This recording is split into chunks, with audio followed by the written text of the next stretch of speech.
हमारे वीडियो मसीहियों यानी क्रिश्चियंस को बाइबल सिखाने एवं उपदेश देने के लिए और उन लोगों के लिए बनाए जाते हैं जो सच्चे परमेश्वर को ढूंढ रहे हैं। किसी अन्य धर्म की आलोचना करना या उसके अनुयायियों का अपमान करना हमारा उद्देश्य बिल्कुल नहीं है, लेकिन कई क्षेत्रों में बाइबल की शिक्षाएं अन्य धर्मों के साथ मेल नहीं खाती। इसलिए अगर किसी को बाइबल की शिक्षाओं से ठेस पहुंचती हो तो कृपया हमारे वीडियो न देखें। प्रभु आपको आशीष दे। Our videos are made to teach and preach the Bible to Christians and to those who are seeking the true God. It is not our intention to criticize or insult any other religion or its followers. But there are many areas in which the teachings of the Bible do not match with those of other religions. So if anyone is offended by the teachings of the Bible, please do not watch our videos. God bless you. जो कबूतर actually हम देखेंगे तो वो पंडुके सफेद रंग में आता है और पवित्र आत्मा जो है वो यीशु पर उतरा। कितने लोग जानते हैं जब वो पानी से बाहर आया तो पवित्र आत्मा कबूतर की नाई उस पर उतर कर आया। आमीन। तो कितने लोग आज वचन को सुनने के लिए तैयार हैं? तुम्हारे अपने बाजू में देखो, सब लोग बाइबल लेकर आए। कितने लोगों के हाथों में बाइबल है? हालेलुया। आइए हम प्रार्थना करें। तमाम जल्दी से अपने स्वरों को झुकाए। फिर एक बार जैसे हम वचन में जा रहे हैं, बेहद महत्वपूर्ण क्षण है वचन का। आइए हम प्रार्थना करें। प्यारे परमेश्वर, यीशु मसीह के महान नाम से हम आपके चरणों में आते हैं। आज जैसे पूरी दुनिया पेंतीकोस्त के रविवार को मना रही है, हम भी प्रभु आपके चरणों में अपने हृदय और मन को समर्पित करते हैं। प्यारे परमेश्वर, आपके पास हमारे लिए देने को बहुत ही अच्छा वरदान, और हम आपको धन्यवाद और स्तुति की भेंट देते हैं कि तो हमें इससे भी बेहतर जो है कुछ देना चाहता है, और वो है पवित्र आत्मा। आज हम तो से कहते हैं परमेश्वर, यहाँ पर आए हुए हर व्यक्ति को पवित्र आत्मा का नाम दे प्रभु। जिन्होंने अभी तक पवित्र आत्मा को अनुभव नहीं किया है प्रभु, विश्वास में आकर कई साल हो गए, लेकिन अभी तक उन्होंने पवित्र आत्मा का अभिषेक, पवित्र आत्मा का बपतिस्मा नहीं पाया। ऐसे लोग आज शाम प्रभु तेरी उपस्थिति, तेरे सामने से भरे जाए प्रभु। आज के बाद उनका जीवन पहले जैसा ना हो प्रभु। मैं अपने आप को आपके हाथ में देता हूँ। बोलने वाला मैं नहीं, आपका पवित्र आत्मा होने दे। और आज इस पूरे पेंतीकोस्त रविवार की अगुवाई आप करें प्रभु। हर एक वचन जो आएगा वो आपकी ओर से, यीशु मसीह के प्यारे और अद्भुत नाम से हम प्रार्थना करते हैं, और सब लोग कहेंगे आमीन। आमीन। जल्दी से मेरे साथ जाए मत्ती रचित सुसमाचार 7वें अध्याय में हम जाएंगे जल्दी से।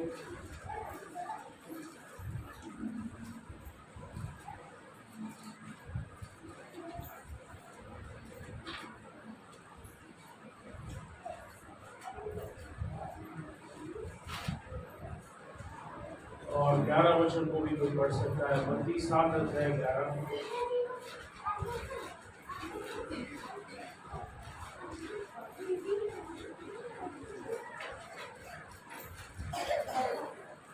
यस।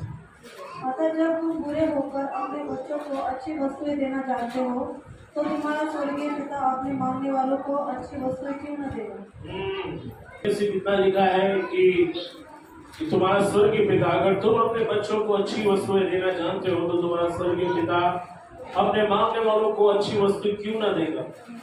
लेकिन लूका और भी ज्यादा स्पष्ट रूप से हमें एक अच्छे वरदान और तोहफे के बारे में बताता है। तो ओके, प्रेरित 2 अध्याय, पहले हम पवित्र आत्मा के उड़ने ले जाने को देखेंगे। 1 से हम लोग 4 वचन को देखेंगे, 1 से 4। जब पेंतीकोस्त का दिन आया, तो वे सब एक जगह इकट्ठे थे। एकाएक आकाश से बड़ी आंधी की सी सनसनाहट का शब्द हुआ, और उसमें सारा घर जहाँ वे बैठे थे गूंज गया। हालेलुया। और उन्हें पवित्र आत्मा आज भी अपने बच्चों को उसके सामर्थ्य से भरना चाहता है। पतरस ने कहा कि अंतिम दिन में कई लोग पवित्र आत्मा से भरे जाओगे, लेकिन सवाल यह है कि क्या आप पवित्र आत्मा से भरे जाना चाहते हो? इन अंतिम दिन में जैसे हम सीख रहे हैं कि एक नया नगर, एक नया आकाश और नई पृथ्वी होगी जहां परमेश्वर के बच्चे परमेश्वर के साथ हैं। लेकिन अगर आप उस नगर में जाना चाहते हो, उस नगर में प्रवेश करना चाहते हैं, तो इस धरती पर आपको अपना हृदय सही रखना होगा। पवित्र आत्मा है जो हमें एक पवित्र और धार्मिक जीवन जीने के लिए मदद करता है। कोई निकालो गलीतियों की किताब 5 अध्याय 16 वचन। यहाँ पवित्र आत्मा का सबसे अहम रोल आपको दिखाई देगा। गलीतियों 5 अध्याय वचन 16 को पढ़ो।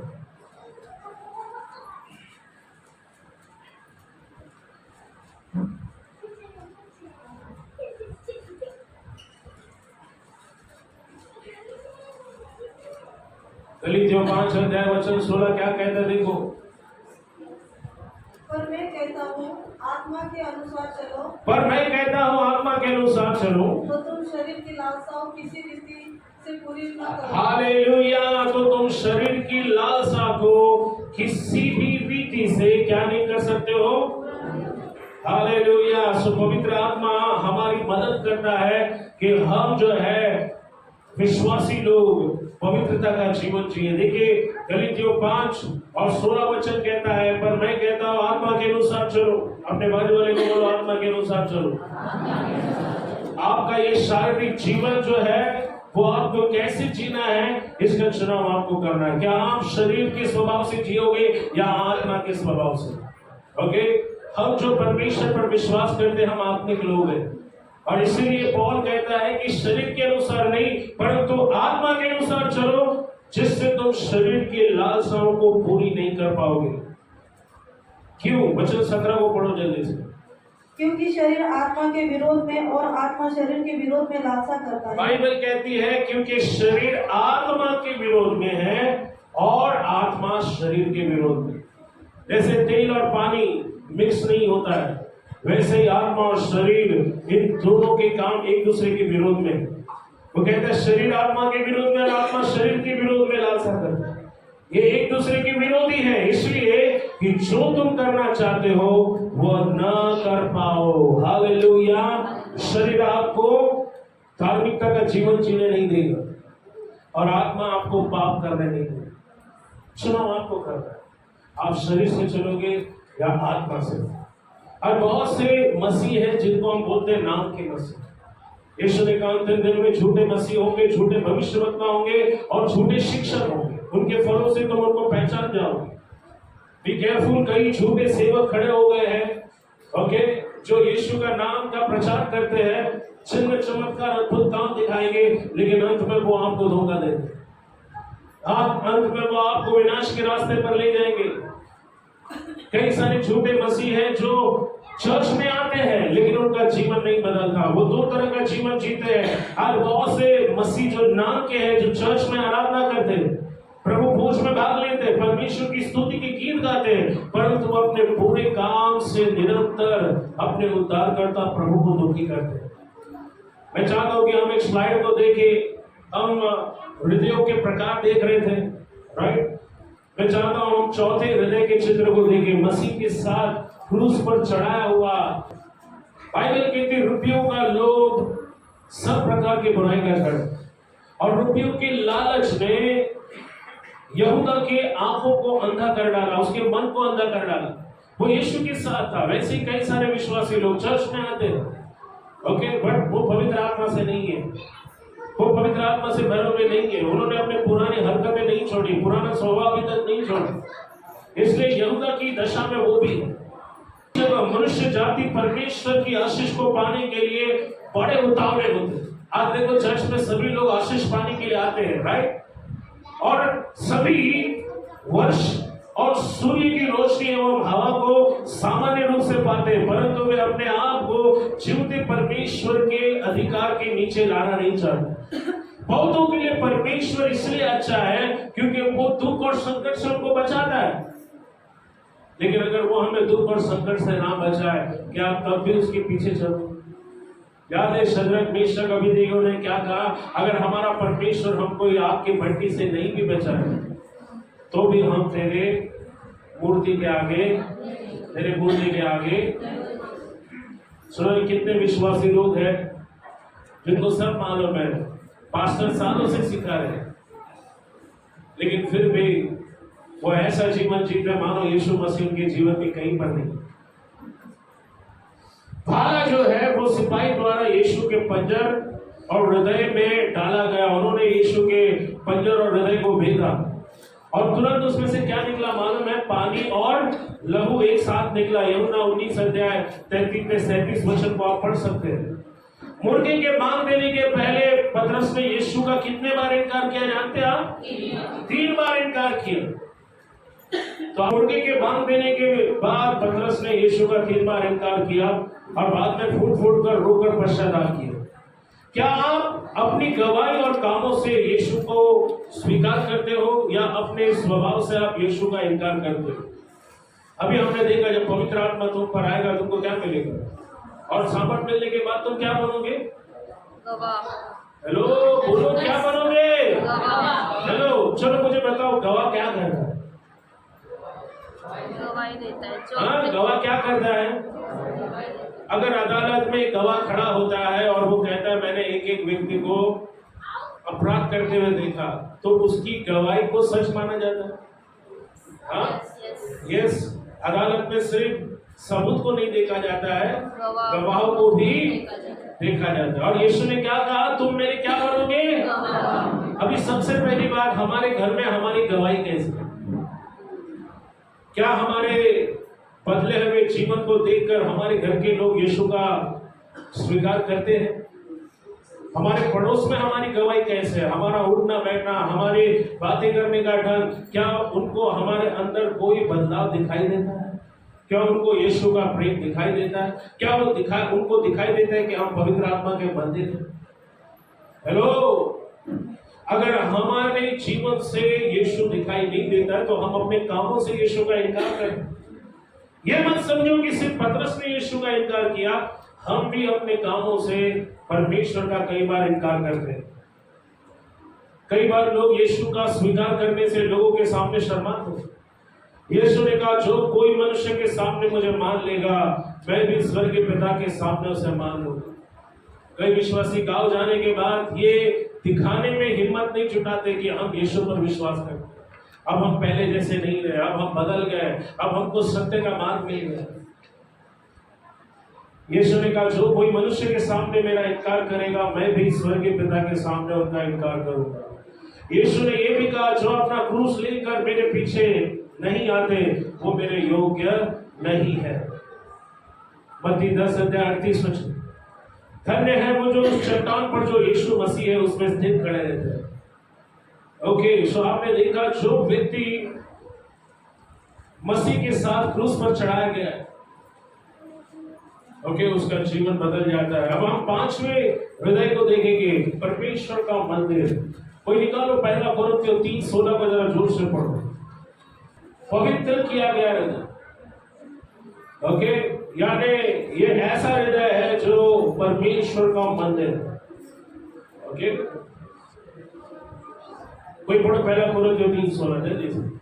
क्या तुम नहीं जानते कि तुम परमेश्वर का मंदिर हो और परमेश्वर का आत्मा तुम में वास करता है? क्या तुम नहीं जानते तुम परमेश्वर की आत्मा का मंदिर हो? अपने पड़ोसी को बोलो, तुम पवित्र आत्मा का मंदिर हो और पवित्र आत्मा तुम्हारे अंदर रहता है। सुनो, परमेश्वर की अनुग्रह और दया की बहुतायत से बचाया जाता है। ये हृदय तब परमेश्वर का सच्चा मंदिर बनता है जब त्रिएक परमेश्वर अर्थात परमेश्वर पिता, पुत्र और पवित्र आत्मा उसके अंदर रहने आते हैं, वो उसका निवास स्थान बनता है। जैसे यीशु ने प्रतिज्ञा की थी कि यदि कोई मुझसे प्रेम रखे और मेरे वचन को माने तो मैं और मेरा पिता उसके पास आएंगे और उसके साथ क्या करेंगे? क्या करेंगे? निवास करेंगे, रहेंगे। हालेलुया। स्वर्ग और पृथ्वी को बनाने वाला परमेश्वर आपके अंदर रहना चाहता है, और जब परमेश्वर आपके अंदर रहेगा, कोई दुष्ट आत्मा, कोई जादू मंत्र, कोई कर्मी, कोई तंत्र मंत्र आपके ऊपर चलेगा क्या? अरे हम तो जीवते परमेश्वर के चलते फिरते मंदिर है। Hallelujah, hallelujah. यूहन्ना 14:23 में यीशु ने कहा, मैं और मेरा पिता तुम्हारे पास आएंगे। यीशु मसीह के द्वारा दीन मनुष्यों का आदर परमेश्वर करता है, उन्हें आशीष देता है और उन्हें वो ऊपर उठाता है। हालेलुया। कितने लोग जीवन में ऊपर उठना चाहते हैं? तो आपको परमेश्वर के मार्ग पर चलना होगा।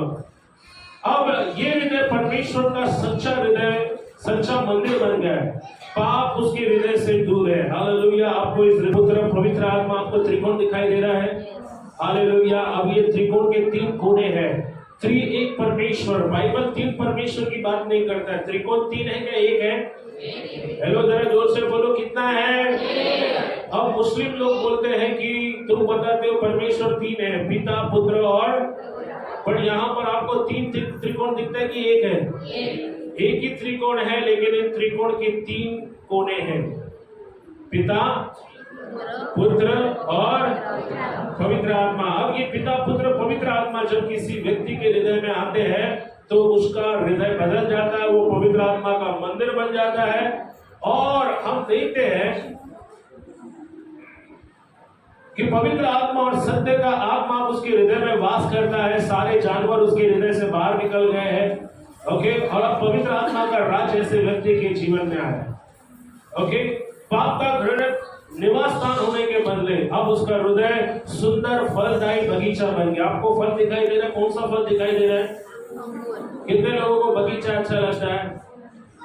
आपको मालूम, लेकिन एक प्राणी है जिसको कचरे का कुंडी बहुत अच्छा लगता है। हाँ, किसको अच्छा लगता है?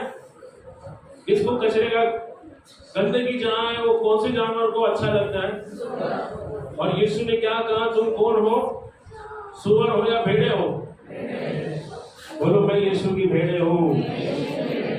अब ये हृदय जो पहले कभी घृणित निवास स्थान था, दुष्ट आत्माओं का अड्डा था, ये पवित्र आत्मा का सुंदर बगीचा बन गया है जिसमें आत्मा के फल लगे। आत्मा का फल कितना कोई बता सकता? कौन सा है? प्रेम, आनंद, मेल, धीरज, कृपा, भलाई, विश्वास, नम्रता, संयम।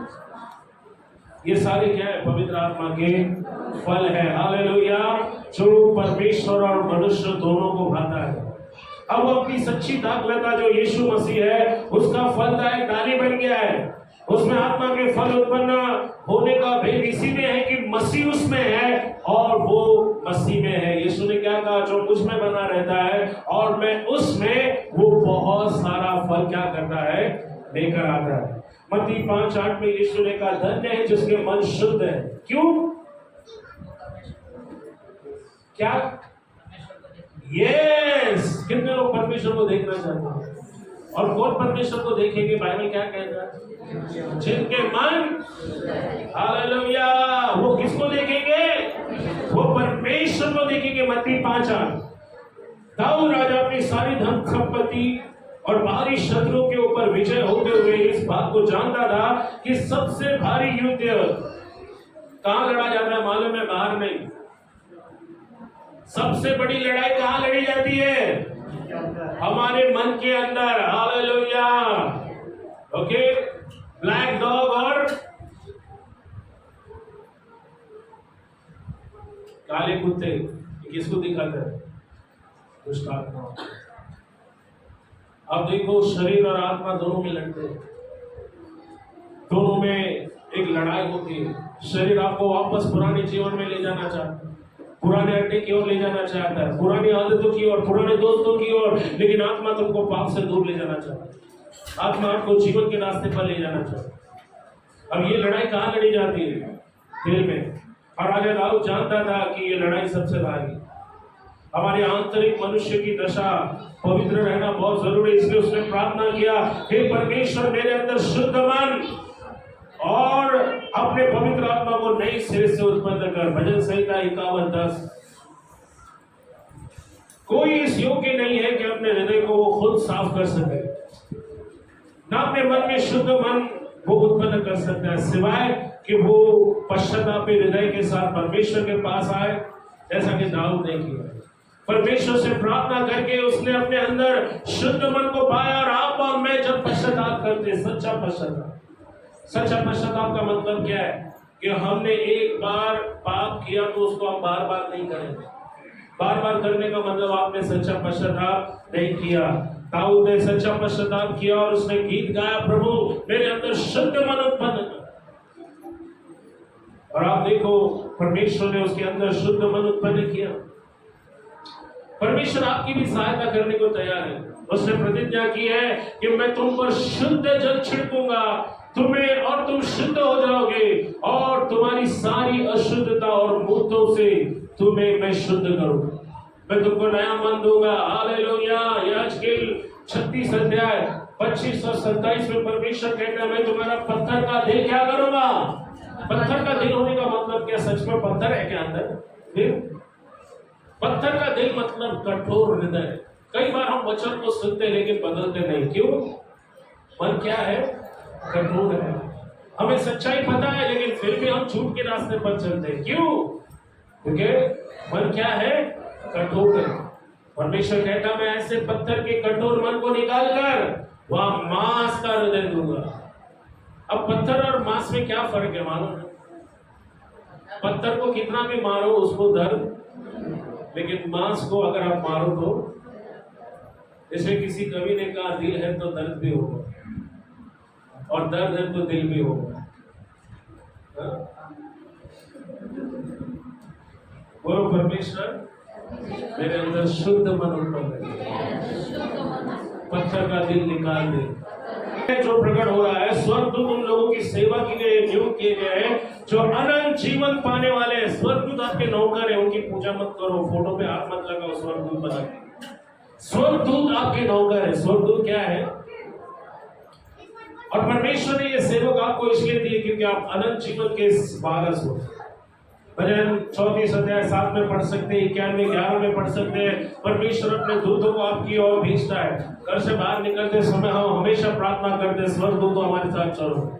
कभी कभी अगर ट्रैफिक जाम है और रिक्शा नहीं मिलता तो मैं क्या बोलता हूँ, बोलो स्वर्गदूत जा मेरे लिए रिक्शा लेकर।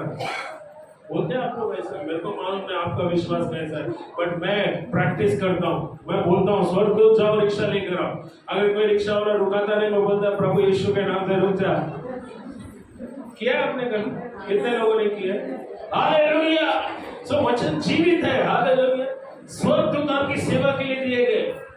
और इस क्षेत्र में शैतान भी खड़ा हुआ दिखाई दिया, जो मनुष्य के हृदय के निकट खड़ा होकर मौका ढूंढ रहा है कि फिर अपने पुराने अड्डे में जाए। इसलिए हमें आज्ञा दी है जागते रहो और कहीं तुम परीक्षा में। शैतान को एक बार हकाल दिया ना, वो वापस अंदर आने की क्या करता है? क्योंकि उसको मालूम हम कमजोर मनुष्य है, हम कभी ना कभी उसके जाल में फंसेंगे। इसलिए बाइबल कहती है उनको प्रार्थना करो कहीं तुम परीक्षा में। वो कहता है तुम्हारा शत्रु शैतान गरजने वाले सिंह की नाई इस खोज में रहता है कि किसको फाड़ खाए। शैतान उसका अंत जानता है, उसको पता है कि वो नरक में जाने वाला है, और इसलिए वो क्या करता है, जितना हो सके उन लोगों को अपने साथ नरक ले जाना चाहता है। इसलिए अलग अलग चीजों से वो आपको मोह में डालता है। इसलिए इंस्टाग्राम फेसबुक जरा कम करो, टीवी देखना मोबाइल देखना बंद करो, थोड़ा वचन के लिए समय निकालो। क्यों यीशु सुबह उठकर जंगलों में जाता था? क्यों रात भर प्रार्थना में वो समय देता था? वो अपने ध्यान को परमेश्वर की ओर लगाना चाहता। आज दुनिया में कई सारी चीजें जो आपके ध्यान को बढ़ाना चाहती है। आज कई लोग 24 घंटे हैं, वो सब कुछ करेंगे लेकिन प्रार्थना नहीं करेंगे। उनके पास प्रार्थना के लिए टाइम नहीं है, बाइबल पढ़ने के लिए टाइम नहीं है। फिर वो रोते हैं कि परमेश्वर हमारे लाइफ में चमत्कार क्यों नहीं होते, हमारी प्रार्थना क्यों सुनी नहीं जाती, हमारे साथ ये सब बुरा क्यों होता है, सारी आशीष पास्टर को ही क्यों मिलती।